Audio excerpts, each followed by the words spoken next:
Are you feeling the symptoms of anxiety or depression, having trouble focusing or sleeping, experiencing relationship problems, or just feeling easily triggered to where you're having an emotional outburst on those that you love? Hi, I'm Jackie Flynn. I'm a licensed mental health counselor and I am a certified EMDR therapist. EMDR stands for eye movement, desensitization, and reprocessing. It's a really cool type of therapy that helps people just move past the aftermath of distressing or disturbing events in their lives. When a distressing or disturbing event happens in our life, we think of it as a trauma. And it brings with it images, it brings with it thoughts about ourselves, felt sensations in the body, and it can really change the way that we approach our world. It can keep us from being our best selves. So when you reach out to an EMDR therapist to pursue therapy, to move past whatever it is that is holding you back, your therapist will engage in 8 phases of EMDR therapy. The first phase is history taking and treatment planning. That's where they just conceptualize everything that's going on for you and look at your resources and the tough stuff. And then you will move into phase 2, and that's where they prepare you for the therapy and they help you to be able to calm your body and teach you about the different parts of therapy and just help you to be able to obtain that emotional equilibrium. And then in phase 3, you pick out what it is that you're actually going to be working on and the associations that goes with it, the images, the thoughts, the felt sensations. And then in phase 4 is where the desensitization happens. And that's where we engage in what we call bilateral stimulation. So activation of right and left side of the body. It could be through eye movements. It could be through tactile means or just audio means. It helps to just pull the emotional charge down and helps you to feel not as disturbed by whatever it is that has occurred. And then in phase 5, that's where the reprocessing occurs. That's where that negative thought about yourself is really kind of transformed into that positive thought when you think about that situation. So suppose if you were in a car accident and you don't feel safe, you may reprocess it to, it happened, it's over, I'm safe now, and then you'll feel better about getting behind the wheel and driving. Or if you were in an abusive relationship or struggled with some kind of emotional strain, I'm not good enough, I'm shameful, I did something wrong, we could reprocess that into, I am good enough, I am worthy, I'm a good person. And it's not a matter of convincing or learning. It is actually reprocessing and helping you to feel it to be true in your body. It's super cool. And then the next phase in the EMDR therapy, the phase 6, is the body scan, and that's where your clinician will guide you through just scanning your body for any tight, any tense, any unusual sensations. A lot of times people that come to me for anxiety, they feel a tightness in their chest. They may even feel sick in their stomach or a knot in their throat, just overall tension. Or depression symptoms, they may just feel heavy and they just may feel like they can't move, they can't get out of bed, they can't get off of the couch. And then that they feel that deep, dark sadness inside. Through the body scan, we look for anything that's left over. And then in phase 7, just help the client to close out the session so that when you are finishing up with your work, you can then go out into your world feeling grounded, feeling connected, and ready just to approach your world after your work. And then there's the one last phase to the EMDR therapy. It's reevaluation. So when you go back the next session, the clinician will just check in with you and see how it went. I love EMDR therapy. It can help people get their lives back. EMDR therapy can be done in person or it can be done online virtually. Let's take a look here of what it may look like online.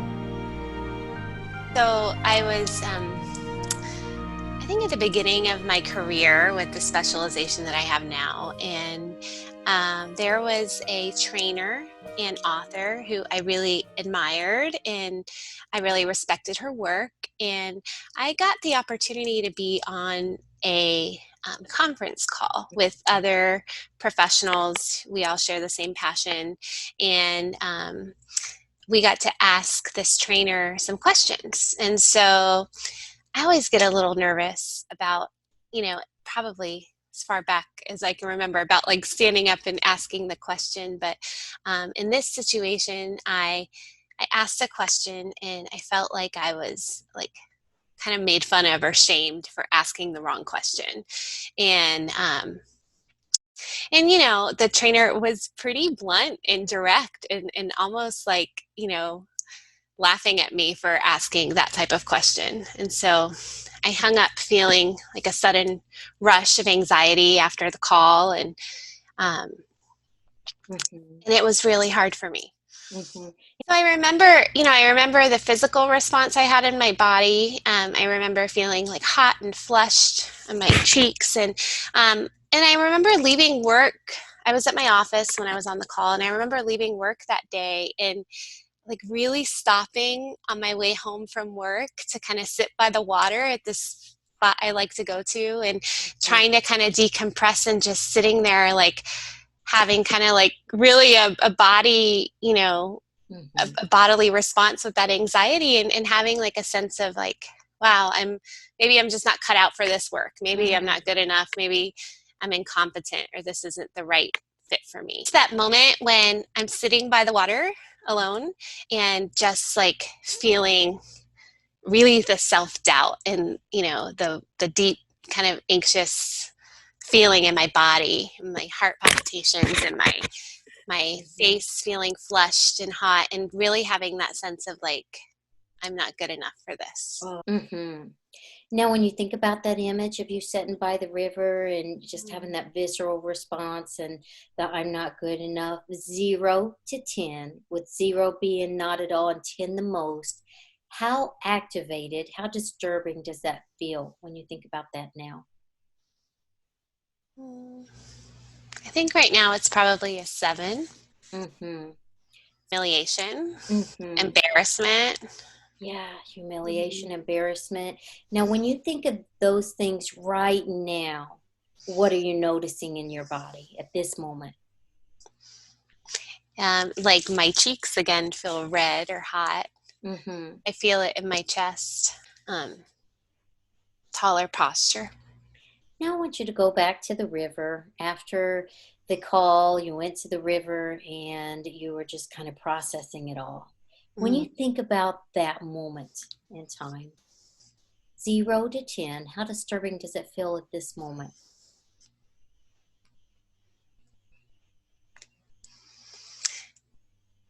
It doesn't feel as disturbing, but what comes up for me also, it comes. I think it's a 0, maybe a 1 or a 0, probably a 0.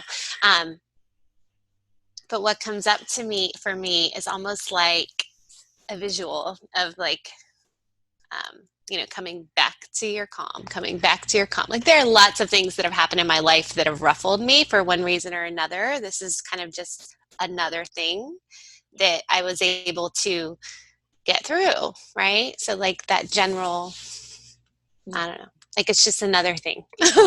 Like file it away, right? Mm-hmm. Just notice that, file it away.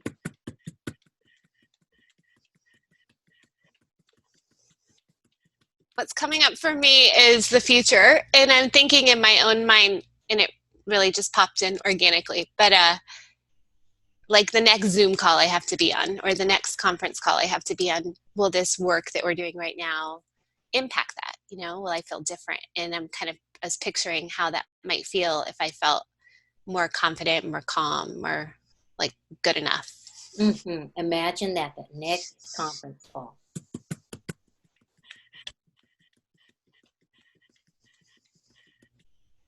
What's coming up? Yeah, just like the grounding beneath my feet. Like I can Mm-hmm. actually picture myself like sitting through that call with my feet firm on the ground, like almost like roots coming out from under my feet, keeping me grounded and reminding me, like, you know, you're okay. Yeah. Notice that, feel that in your body.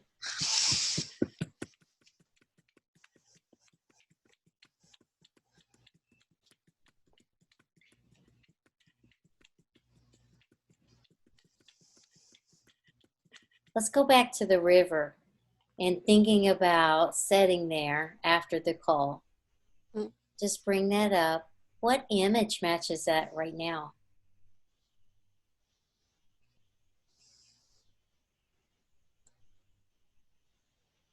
I don't know, the river is like so much more than just that, right? Like the Mm. river is like constantly moving. And I have this picture, you can't see it now, but of my husband and I get married by the river. I Oh, have this like picture right here on my desk of the river. Like the river is like all kinds of memories, and that's just like one of them. how true does I'm okay just as I am feel? One not at all and seven the most. It feels true. It feels like a Mm. 7. Well, let me have you just scan your body from the top of your head all the way down to the bottom of your feet. Just notice anywhere you feel any tight, any tense, any unusual sensations. Oh, I'm good. I don't really notice any tension.